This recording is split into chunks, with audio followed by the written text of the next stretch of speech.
Have Honorable MP John Brittas ji to speak few words on the Women's Reservation Bill. Thank you very much, Kavita ji, and the organizers behind this conference. I represent Communist Party of India, Marxist, and as you know, I am an MP from Kerala. See, before becoming an MP, I was a journalist, and I was witness to the spectacle in Parliament, what had happened when this Women Reservation Bill was introduced. It was like a battleground, as though we are permitting our enemies to be part of the Indian Parliament. That was the attitude of many of the political parties. Now, there has been a question which has been raised here, which says that, why can't the political parties themselves, reserve seats? This has been the same question which has been asked by those people who are opposing the Women Reservation Bill.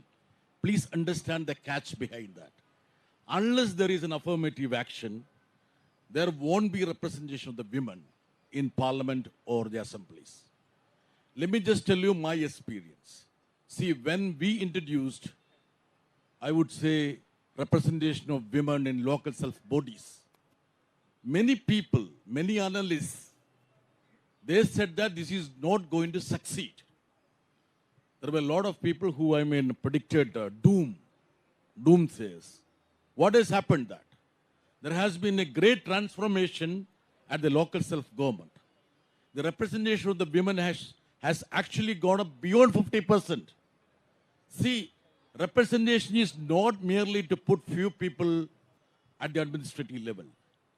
This is to ensure the participation of the half of the population of this country. Now what is happening?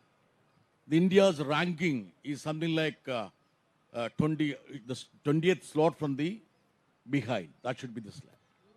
Now there is a virtual disenfranchisement that has happened to the women.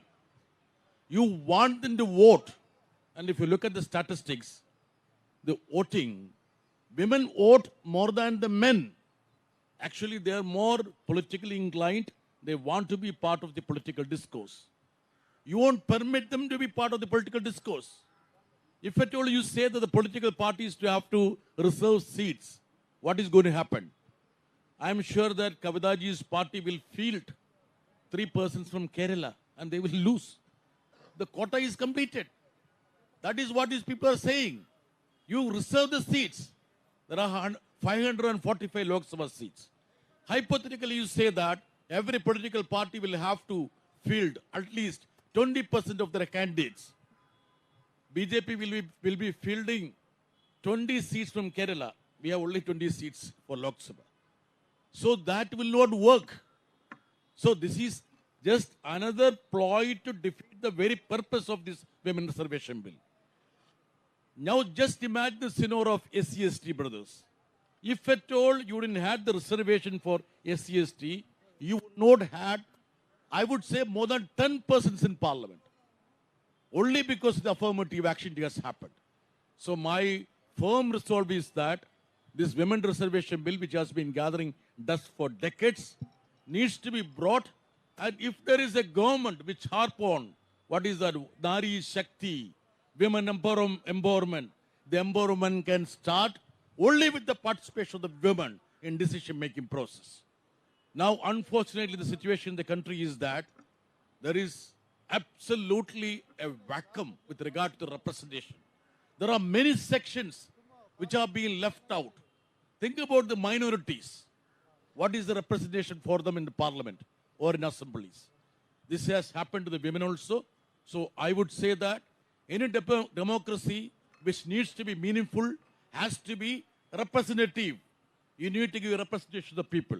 So I fully support the very cause of this conference to ensure that there is Women Reservation Bill brought forward and passed. Let us see that this could be the watershed for the Indian democracy. Thank you very much.